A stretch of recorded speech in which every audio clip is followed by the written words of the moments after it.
Ao ministério da igreja que me concedeu esta graça de poder ser o arauto. Amém? Graças a Deus. Já todos acharam? Amém. Diz assim a palavra de Deus em Filipenses capítulo 2, versículo 2 a 8. Completai o meu gozo, para que sintais o mesmo, tendo o mesmo amor, o mesmo ânimo, sentindo uma mesma coisa. Nada façais por contenda ou por vanglória, mas por humildade. Cada um considera os outros superiores a si mesmo. Não atente cada um para o que é propriamente seu, mas cada qual também para o que é de outros. De sorte que haja em vós o mesmo sentimento que houve também em Cristo Jesus, que sendo em forma de Deus, não teve por usurpação ser igual a Deus, mas aniquilou-se a si mesmo, tomando a forma de servo, fazendo-se semelhante aos homens, e achado na forma de homem, humilhou-se a si mesmo, sendo obediente até a morte e morte de cruz. Palavra de Deus. Amém. Os irmãos podem tomar assento. Esta palavra, sobre estes trechos que nós acabamos de ler, eu gostaria de trazer comigo uma pequena reflexão. Um certo pai e o filho, eles caminhavam por uma zona montanhosa, e o filho, por sua vez, começou gritando: "Ei!" E do outro lado ouvia-se um outro som dizendo: "Ei!" E o filho dizia: "Seu covarde!" E do outro lado dizia: "Seu covarde!" E o filho repetiu: "Estás a gozar comigo?" E do outro lado repetiu-se a mesma voz: "Estás a gozar comigo?" E até que ele vira para o pai e pergunta: "Pai, o que é isto? Toda vez que eu digo alguma coisa, do outro lado eu repeto o mesmo que eu digo." E o pai disse: "Na sociedade em que nós vivemos, isto chama-se eco. Imagine, eu vou dizer o seguinte: eu te amo." E do outro lado ouviu-se: "Eu te amo." E ele gritou: "Você é uma bênção." E do outro lado ouviu-se: "Você é uma bênção." E depois ele começou por explicar ao filho: tudo aquilo que nós damos, tudo aquilo que nós fazemos, nós recebemos em retorno. Ou seja, tudo que nós fazemos, nós havemos de receber. Como nós tratamos, nós havemos de ser tratados. Como nós falamos, nós iremos, aleluia, receber de volta aquilo que nós falamos. Queridos, vamos falar sobre o tema relacionamentos firmes. Queridos, esse é um dos ingredientes essenciais. Esse é um dos ingredientes indispensáveis para a realização da obra de Deus. Não só este. Eles são 5 ingredientes, mas ao longo, conforme eu vou narrando, aleluia, os trechos que acabamos de ler, eu vou falar também dos outros. E quais são os outros? Existem 5 elementos indispensáveis para a realização da obra de Deus. Primeiro é a visão. Segundo é a oração. Terceiro é o relacionamento firme, o qual nós vamos falar. O quarto é estratégia. O quinto é ação. Todos esses elementos são indispensáveis para a realização da obra de Deus. E esses elementos, eles nasceram no coração de Deus. Porque quando Deus criou todas as coisas, não criou sozinho. Ele criou baseando-se num relacionamento firme. Este relacionamento firme onde entrou o Filho, onde entrou o Espírito Santo. Então havia um relacionamento firme, sem o qual a obra de Deus talvez não teria êxito, não seria, ou seja, algo visível como nós havemos hoje. Tudo aconteceu porque partiu de um princípio deste relacionamento firme. Queridos, a carta que nós acabamos de ler é uma carta que Paulo dirige à igreja de Filipos. Quem é Paulo? Paulo, segundo alguns teólogos, dizem que Paulo era Saulo e que Deus trocou o seu nome após a sua conversão. Mas não é isso que eu encontrei aqui. O que eu encontrei aqui é que Paulo é Saulo e que Saulo é Paulo. Paulo é Saulo porque Saulo é o seu nome hebraico, Paulo é o seu nome grego. Então ele tinha esta dupla nacionalidade, ou mais, mas por essa razão é que existem esses nomes. No hebraico, como judeu, ele tinha o nome de Saulo. Após adquirir o título de cidadão romano, ele adquire o nome de Paulo. Saulo significa o que se pediu, amém? E Paulo significa o baixo ou o pequeno. Amém? Queridos, e este Paulo é que escreve esta carta à igreja de Filipos.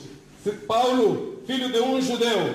Paulo nasceu, aleluia, na cidade de Tarso, na Cilícia. Amém? Paulo, e hoje esta terra onde Paulo nasceu é a cidade, ou seja, pertence à cidade de onde aconteceu aqueles atentados do golpe de Estado na Turquia, exato. É mesmo ali dentro desta nação onde Paulo nasceu. Amém? Paulo, como dizia, é filho de pai judeu. Paulo estudou a lei judaica, grego, latim, aprendeu a fazer tendas. Paulo, após atingir uma certa idade, foi levado para Jerusalém por Gamaliel, um ancião, onde ele aprendeu, onde ele se tornou especialista na Torá. Amém? Paulo era bastante estudioso. Paulo era um homem culto. Paulo era um homem informado. Paulo, ou seja, Saulo, aqui ainda, ele estava fazendo esse percurso como sendo o Saulo. Queridos, na nossa vida, nós temos o antes e temos o depois. Paulo também passou por esta mesma experiência. Paulo teve um antes e Paulo teve um depois. Paulo, um homem, uma arma mortífera. Paulo, ali com Gamaliel, ele aprendeu a lei judaica. Paulo aprendeu, ou seja, adquiriu valores esses dos quais ele acreditava, valores esses dos quais ele seguia à risca. Paulo, aonde ele estava, em qualquer dinâmica em que ele estava, ele entrava de alma. Ele não entrava só de corpo, mas ele entrava de corpo e alma. Ele era íntegro naquilo que fazia. E porque ele era íntegro, ele pegou naqueles valores que ele adquiriu. E ele pegou nestes valores, e ele foi atrás destes valores, julgando-se que ele era, ou seja, aquela religião em que ele estava era única e já não existia mais nenhuma outra. E é por isso que Paulo se levanta então para combater contra o cristianismo. Paulo começou a seguir, ou seja, a ir bater portas de cristãos, para matar os cristãos, para destruir os cristãos, para destruir os nazarenos. E foi neste percurso em que Paulo fazia, quando ele agendou no seu coração, quando ele propôs no seu coração em matar os cristãos, quando Deus encontra-se com ele para o parar. Por quê? Porque Deus tinha um plano para este Paulo. Paulo estava numa realidade que não era a realidade. Paulo estava num caminho que não era o caminho. Paulo estava num percurso que não era o percurso. Não era o percurso que não era o percurso certo. Não era o caminho que não era o caminho certo. Então Deus marcou um encontro no caminho. Jesus Cristo, que é o caminho, ficou no caminho para salvar Paulo no caminho. Porque Jesus tinha um propósito na vida de Paulo. Ou seja, Jesus viu que Paulo era uma arma poderosa nas suas mãos. Jesus viu que Paulo era um instrumento poderoso nas suas mãos. Era preciso transformar aquele coração. Então Paulo, a caminho de Damasco, ele encontra-se com Jesus Cristo. E Jesus Cristo, em forma de luz, aparece a Paulo. E Paulo cai do cavalo para o chão. E Paulo grita: quem és tu? E Jesus diz: eu sou Jesus, a quem tu persegues. Queridos, enquanto Paulo estava naquela cegueira, Jesus estava falando com Ananias: olha, vai vir aqui um homem e recebe este homem, porque eu tenho um grande plano na vida deste homem. Olha, está vindo ali aquele homem. Ananias assustou: como assim, Deus? Aquele que mata os crentes? Como assim, Deus? Aquele que destrói os cristãos? Eu vou receber? Deus disse: sim, não se preocupe, porque do mesmo jeito que estou a falar contigo, também já falei com ele. Ele sabe que vai vir até aqui e você vai lhe receber, e você vai orar por ele, e ele será uma bênção. E assim aconteceu a conversão de Paulo. Queridos, e Paulo, após a sua conversão, ele começou a fazer o seu percurso. O sonho de Paulo era entrar na cidade de Roma como missionário. Porém, não acontece assim. Paulo entra na cidade de Roma como um prisioneiro. Paulo entra na cidade de Roma com algemas. Não era este o sonho de Paulo. Também não era o sonho de Paulo se encontrar com aquela luz no caminho. O sonho de Paulo era ele destruir os cristãos. Mas no caminho ele se encontrou com a luz. E depois ele sonhou outra vez que iria para a cidade de Roma como missionário. Mas Deus troca tudo. E ele não entra na cidade de Roma como missionário, mas entra na cidade de Roma como prisioneiro. Queridos, e neste percurso de Paulo, queridos, quando ele começa a andar com Cristo, quando o Espírito de Deus começa a se mover na sua vida, começa a se desenvolver nele todos esses princípios que eu acabei de citar. Começou a desenvolver em Paulo visões. Paulo começou a ser um homem visionário. Paulo começou a ser um homem de oração. Paulo começou a ser um homem de relacionamentos firmes. Paulo começou a ser um homem de estratégia. Paulo começou a ser um homem de ação. E isso tudo é o Espírito de Deus que estava a desenvolver em Paulo. Queridos, e Paulo, enquanto o Espírito de Deus estava a desenvolver nela essas características, Paulo não parava. Paulo começou por ter uma visão. A Bíblia relata lá no livro de Atos, capítulo 16, versículo 10, que ele vê um homem a clamar na cidade de Damasco: passa a Macedônia, ou seja, de Macedônia, passa a Macedônia e ajuda-nos. E Paulo, queridos, ele entra na cidade de Filipos, e é ali onde Paulo abre a primeira igreja, no primeiro país da Europa. A primeira igreja cristã abre precisamente em Filipos. E quem são os seus primeiros convertidos? Os seus primeiros convertidos é uma mulher chamada Lídia. A seguir a Lídia é uma jovem que adivinhava. E essas foram as primeiras almas que se converteram na congregação que Paulo funda de Filipos. Tudo isso só para dizer por que nós lemos este trecho. Por que Paulo, então, o que motiva Paulo a escrever esta carta à igreja de Filipos? O que motiva a igreja, ou seja, Paulo a escrever esta carta para a igreja de Filipos, é que Epafrodito vai visitar Paulo na cadeia, na prisão, e leva beneficências que a igreja recolheu com amor para dar a Paulo. E quando Paulo, ou seja, quando Epafrodito chega com as ofertas, ele começa por dizer a situação que estava a viver a igreja de Filipos. Quer dizer que na igreja de Filipos não havia ingredientes indispensáveis para que a obra de Deus se realizasse. Na igreja de Filipos estava a haver falta de relacionamentos firmes. E por haver falta de relacionamentos firmes, começou a surgir a ausência de unanimidade. Começou a haver a ausência de unidade.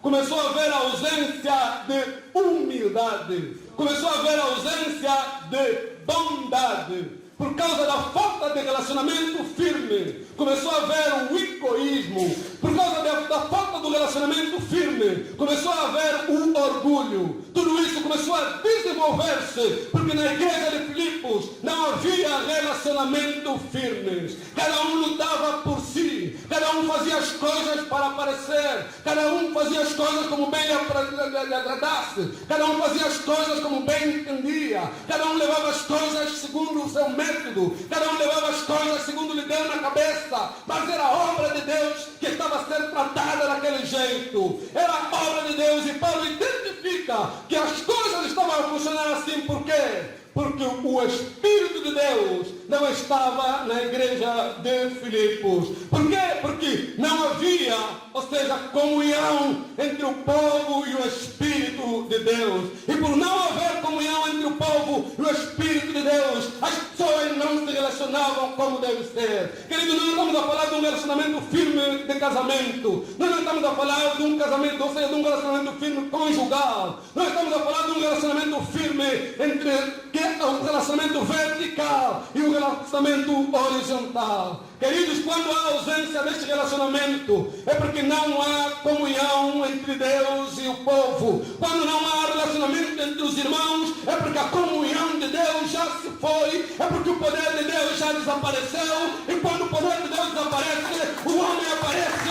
E quando Deus desaparece, começa a se dividir o homem e o seu método. E quando o método do homem começa a aparecer, a confusão, a orgulho, a tudo e mais alguma coisa. Por isso é que Paulo, ele dizia sempre, Paulo no seu livro Romanos 11, como eu disse no começo, 11, versículo 36. Às vezes nós nos focamos mais a nós e esquecemos aquele, aleluia, que nos salvou. Às vezes nós focamos mais nas coisas que Deus nos dá e esquecemos do Deus que dá as coisas. Às vezes nós centralizamos mais no homem e esquecemos de Deus que fez o homem. Nós não dependemos de ninguém que aqui está. Nós não dependemos de Deus que nos dá as coisas. Quando nós começamos a lembrar isso, nós vamos restaurar a nossa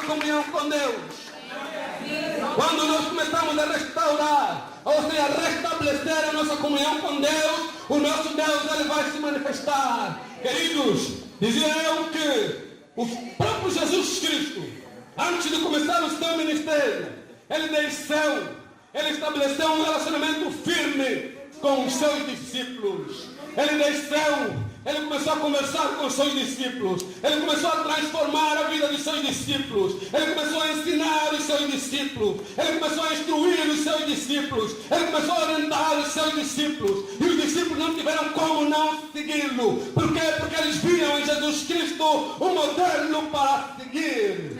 E a igreja tem que ter um modelo, a igreja tem que ter um modelo. E quando a igreja não tem modelo, nós seguimos qualquer um. Quando a igreja não tem modelo, nós seguimos qualquer um. Queridos, por isso, quando a nossa comunhão com Deus está distorcida, nós andamos como baratas tontas. Quando a comunhão com Deus está distorcida, nós fazemos as coisas tudo à toa, como se diz. E não é isto, e não é para isto que Deus nos chamou. Deus nos chamou para realizar a sua obra. Deus nos chamou para a grande comissão. Deus nos chamou para ir preparar. Deus nos chamou para fazermos missão e para sermos missionários. Esta é a grande comissão que Deus nos deu. E para realizar a obra de Deus, precisamos de todos esses ingredientes. Precisamos ser visionários. Precisamos ser visionários. Precisamos ser homens e mulheres de oração. Precisamos ser homens e mulheres de relacionamentos firmes. Precisamos ser homens e mulheres de estratégias. Precisamos ser homens e mulheres de ação. Precisamos ter atitudes do alto. Queridos, e por causa disso, Paulo, como ele tinha todos esses requisitos, ele conseguiu identificar todas essas coisas na igreja de Filipos. E Paulo estava preso. Paulo, quando escreveu essa carta, ele estava a passar pelos períodos mais difíceis da sua vida. Estava à beira da morte, quando Paulo começa a escrever esta carta. E Paulo queria mostrar à igreja, queria mostrar aos irmãos, que se queremos restabelecer a unidade, que se queremos restabelecer a unanimidade, que se queremos restabelecer a bondade, que se queremos restabelecer a humildade, é preciso primeiro começar pelo relacionamento firme. Se você não fala com o irmão, como é que você quer que a bênção de Deus deixe sobre si? Se você não ama o teu irmão, como é que você quer que Deus te abençoe? Se você olha para o teu irmão de forma tortuosa, como é que você quer que Deus te abençoe? Se você trata o teu irmão como qualquer um, como é que você quer que Deus te abençoe? Havia uma mulher que sofria de fluxo de sangue, era tratada como qualquer uma. Era uma mulher, é o que a Bíblia chama, uma mulher que sofria de fluxo de sangue. Só esse sinônimo demonstra que é qualquer uma. Mas quando ela toca na orla dos vestidos de Jesus Cristo, ela já não passou a ser mais qualquer uma, mas ela passou a ser chamada filha. Você não é qualquer um, eu não sou qualquer um, então você não aceita ser tratado como qualquer um. Eu sou filho de Deus, eu sou filho de Deus. Queridos, uma comunidade, ela está composta por bebês, ela está composta por crianças, ela está composta por jovens, ela está composta por adultos. Então eu não posso me dirigir a um bebê como se estivesse a falar para um adulto. Eu não posso me dirigir a um adulto como se estivesse a falar para um bebê. Eu não posso falar para um jovem como se estivesse a falar para uma criança. E faltava isso na comunidade, em Filipos. Faltava isso, relacionamento firme. Faltava esse tipo de relacionamento firme da comunidade de Filipos. Por quê? Porque se dirigiam de qualquer maneira. Não se respeitava a hierarquia. Suponhamos que eu, para me dirigir ao irmão Santana, vou me dirigir como eu me dirijo, por exemplo, a um adolescente. Eu aqui dizer, olha, vai lá fora, naquele restaurante, traz-me uma Coca-Cola. Dirige-me assim ao irmão Santana. Não havia hierarquia, era assim que se tratava. O menor tratava o adulto como se fosse menor, o adulto tratava o menor como se fosse criança. Ausência de relacionamentos firmes. E quando assim é, queridos, a bênção do Senhor não acontece. Amém? Como dizia eu, que Jesus Cristo é o nosso modelo. E nós temos pastores. E dentro dos nossos pastores, nós temos que ter modelos nos nossos pastores. Se nós não tivermos modelos nos nossos pastores, nós não vamos ter aqui na terra a quem nós vamos nos espelhar. A quem nós vamos olhar e dizer: eu quero ser assim quando for grande. Eu quero ser grande e quero estar como o pastor Y. Eu quero ser grande e quero estar como o diácono X. Eu quero ser grande e quero estar como o diácono B. Quando não existem esses modelos, queridos, nós andamos de qualquer maneira. Cada um procura Cristo conforme Ele quer. Como fez aquela peça que nos ilustrou bem. Quando não há modelo, nós não sabemos a quem correr aqui na terra para nos orientar. Então precisa haver modelo. Amém? Existem três relacionamentos firmes. Eles funcionam em 3 níveis: com as pessoas mais experientes, com os iguais e com os mais novos. Com os mais experientes, com os adultos, nós temos que nos submeter. Temos que saber a nossa posição. Com os mais experientes, com os mais velhos na fé, como se chamamos, com a liderança, nós temos que saber como nos relacionarmos. Não podemos nos relacionar com a liderança como se estivéssemos a nos relacionar com um adolescente. Não podemos nos relacionar com a liderança como se estivéssemos a nos relacionar com uma criança. Temos que saber respeitar as hierarquias. Quando não há esse respeito da hierarquia, a unidade começa a ir a pique. A unanimidade começa a ir a pique. A bondade começa a ir a pique. A humildade começa a ir a pique. E por quê? Porque o relacionamento não é firme. É um relacionamento de qualquer jeito. E não é isto que Paulo queria que a igreja de Filipe desenvolvesse. Temos também um relacionamento com os iguais. Eu, com os meus irmãos do mesmo escalão, como assim, se assim posso chamar, não é? Vamos nos relacionar de igual. Ou fulano, ou X, ou Y. Ou se eu posso lhe tratar de O, C, ou Y. Não é? Mas eu não posso tratar assim alguém superior a mim. É isso que Paulo estava a ensinar à igreja de Filipos ao transcrever a carta. Amém? E com os mais novos, temos que ter um relacionamento de responsabilidade. O mais novo tem que ver em mim modelo para seguir. Eu, quando me relacionar com o mais novo, ele tem que olhar para mim e tem que ver: eu quero ser como o irmão Carlos. Eu quero ser como o irmão Sunda. Eu quero ser como o diácono Mota. Eu quero ser como o pastor Filó. Eu quero ser como a diaconisa Judite ou a diaconisa quer. Olhar para nós e ver em nós modelos a seguir. Para quê? Para que esse relacionamento seja firme de fato e não seja um relacionamento distorcido. Amém? E só assim é que a obra de Deus vai se realizar. Só assim é que a obra de Deus vai atingir aqueles que são os objetivos. O ID, ou seja, você vai falar poucas palavras, o Espírito Santo vai acrescentar as outras palavras. Porque você está na comunhão com Deus, está na comunhão com o irmão. Amém? Mas quando há ausência disso, o Espírito não consegue, aleluia, fluir. Então, vimos que o que se identificou na igreja de Filipos era a falta de unidade, falta de unanimidade, falta de bondade, falta de humildade. Tudo isto começou a desenvolver na igreja de Filipos. Por quê? Porque os irmãos eram orgulhosos. Porque os irmãos eram egoístas. Queridos, havia muito protagonismo na igreja de Filipos. E hoje, trazendo para os nossos dias atuais, também nós verificamos as mesmas coisas acontecer no seio do povo que se chama pelo nome de Deus. Também vemos a desenvolver muito egoísmo, muito orgulho. Queridos, se temos estratégias, estamos a usar mal essa estratégia. Talvez as nossas estratégias estão a ser usadas simplesmente para conseguirmos massa, para conseguirmos dinheiro, para conseguirmos atingir os nossos objetivos, para simplesmente darmos sustentabilidade aos nossos gostos, aos nossos quereres.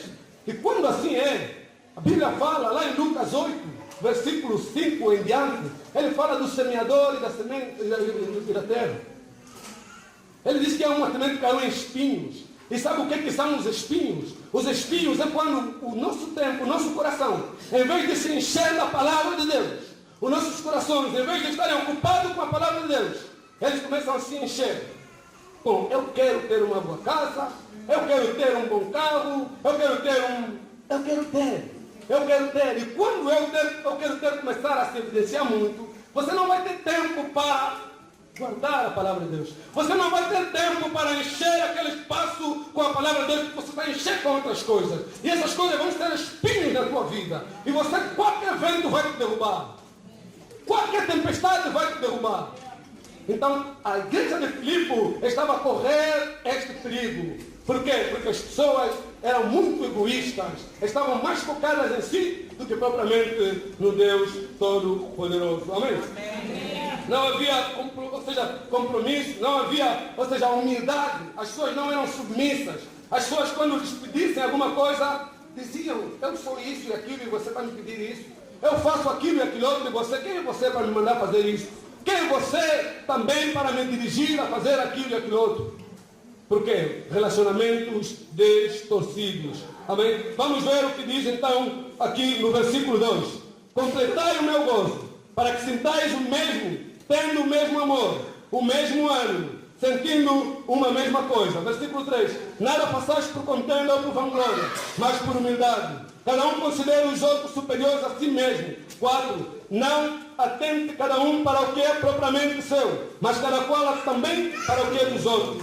Versículo 5. De sorte que haja em vós o mesmo sentimento que houve também em Cristo Jesus, que sendo em forma de Deus, não teve por usurpação ser igual a Deus. Amém? Devido o protagonismo, devido o egoísmo, devido o orgulho. Amém? O povo não conseguia ser humilde. Não conseguia ser um povo alegre, não conseguia, ou seja, a igreja não crescia. A igreja crescia, mas crescia perturbada. A igreja crescia talvez em quantidade, mas não em qualidade. Não pode haver alegria na vida do cristão que se coloca acima dos outros. Enquanto você se colocar acima dos outros, você não é alegre. A tua alegria, ela é dúbia. Amém? Cristo nos motiva para unidade, amor e não a divisão nem a rivalidade. Nós não podemos viver na rivalidade, mas devemos viver na unidade, devemos viver no amor, devemos viver na união. Amém? As desavenças revelam problemas espirituais. Quando há desavença no meio da comunidade, é porque há problemas espirituais. Quando há guerra no meio do povo de Deus, é porque há problemas espirituais. Quando há o disse e não me disse, é porque há problemas espirituais. E os problemas espirituais precisam ser atacados. Os problemas espirituais precisam ser resolvidos. E os problemas espirituais só se resolvem na oração. Os problemas espirituais não se resolvem na discussão, mas se resolvem na oração. E só haverá oração quando houver relacionamento firme. Porque vamos estar unidos, vamos permanecer na unidade. E unidos nós vamos vencer o problema da desunião. Vamos vencer o problema da rivalidade. Era isso que Paulo estava a querer ensinar aos irmãos de Filipos.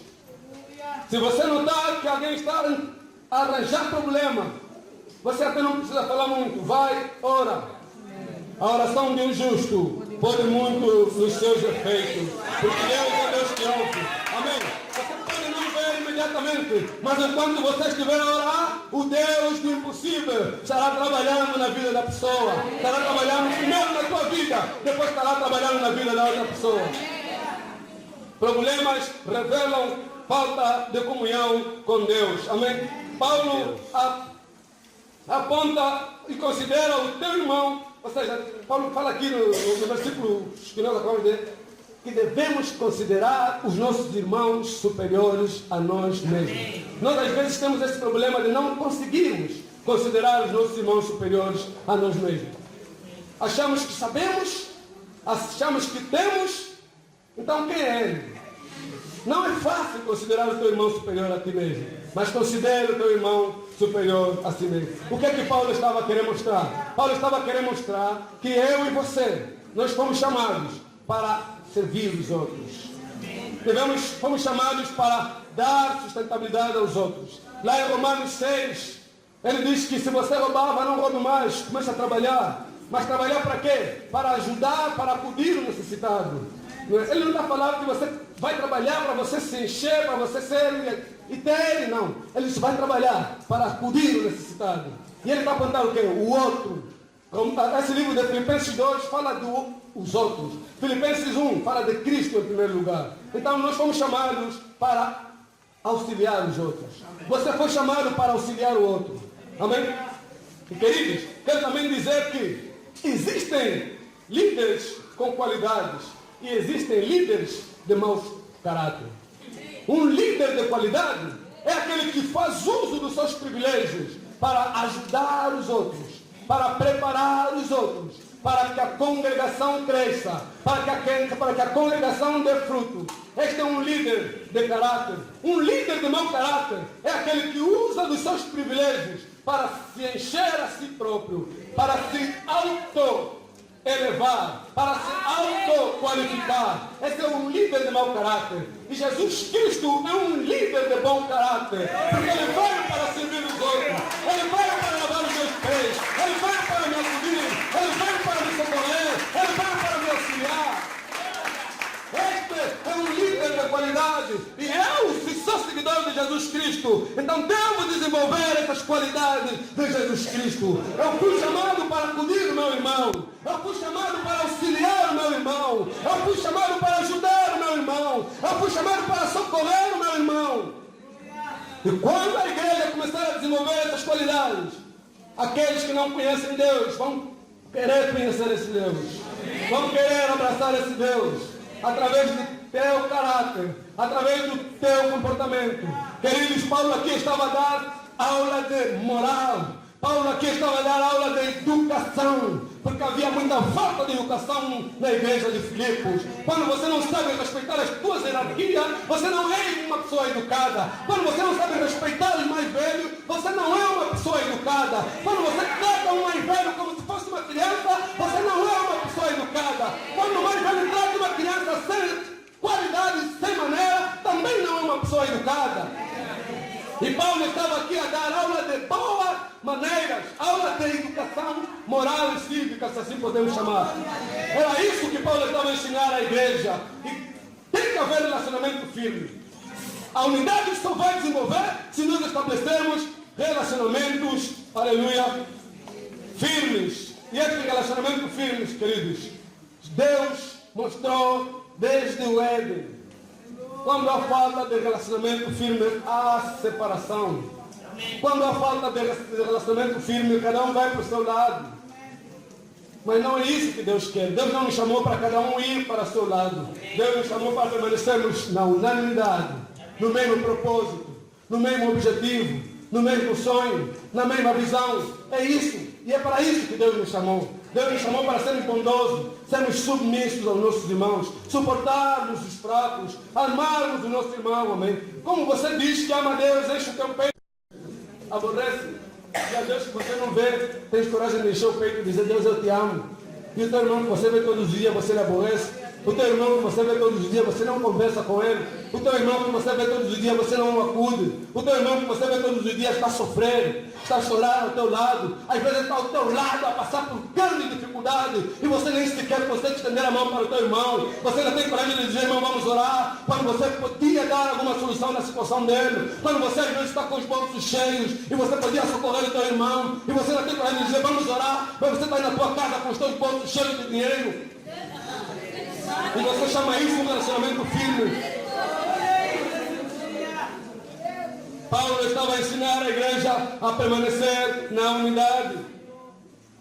Cristo não morreu como um mártir, mas Ele morreu como um Salvador. Amém. Queridos, se Ele é nosso Salvador, vamos ter atenção uma coisa, não vamos olhar para Ele só como Salvador, mas vamos olhar para Ele como nosso Senhor, como o dono da tua e da minha vida. Temos que olhar para Deus não apenas como Salvador, mas como Senhor da minha vida. E se Ele for Senhor da tua e da minha vida, então você vai andar como Senhor da tua vida, quer que você ande.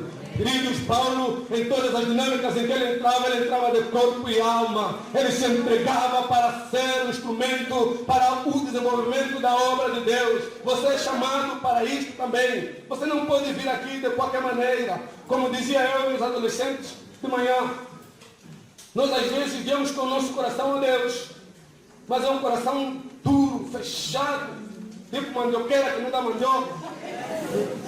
Viemos a Deus, às vezes, com nossos corações cheios de pedra, cheios de espinho. A palavra entra só aqui na igreja.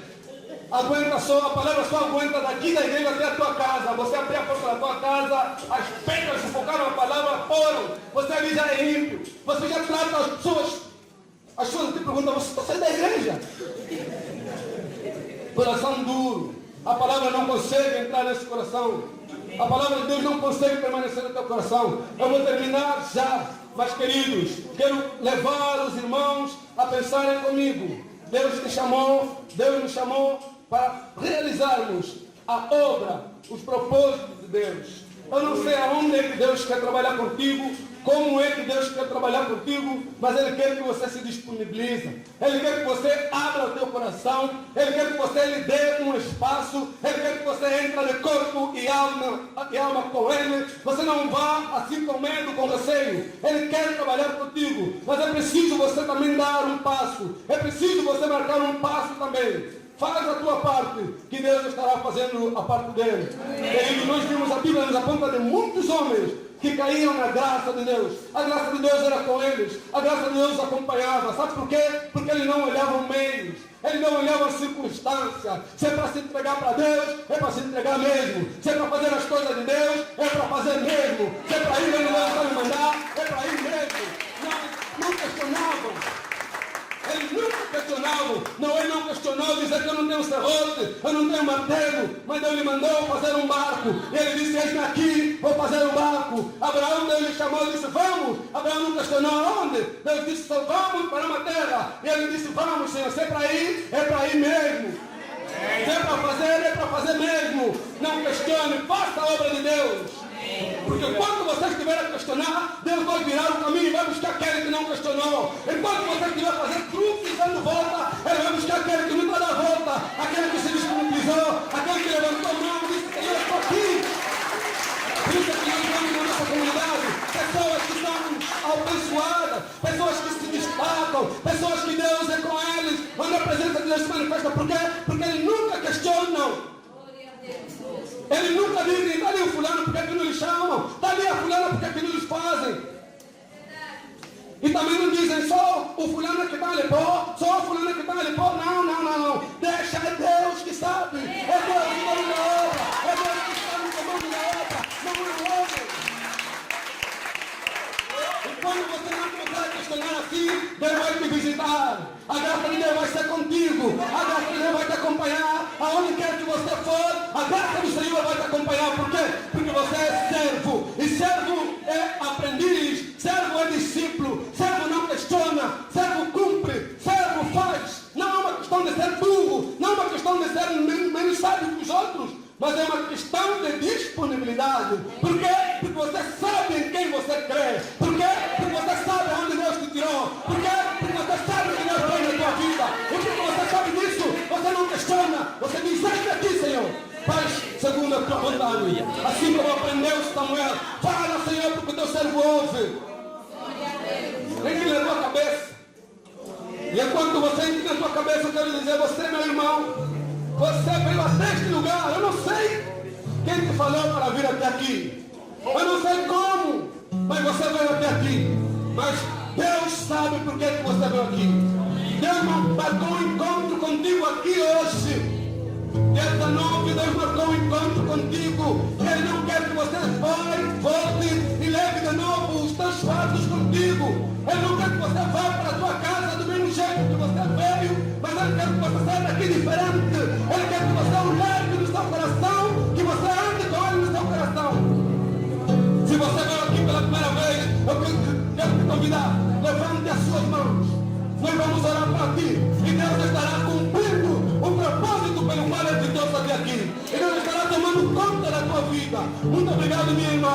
Muito obrigado. Se coloquem em pé, venham até aqui e nós vamos orar por vocês. Porque Deus tem um encontro com vocês.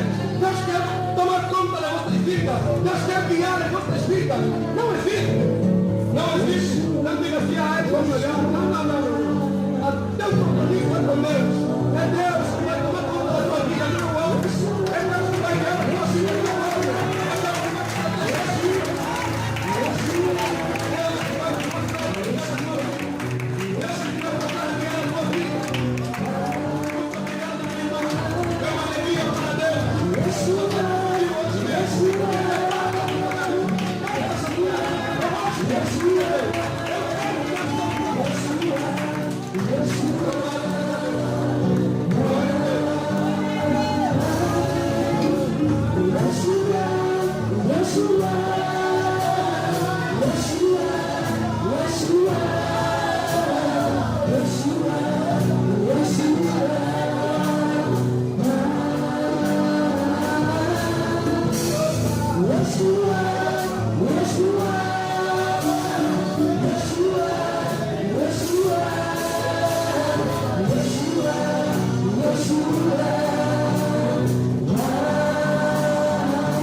Yeshua.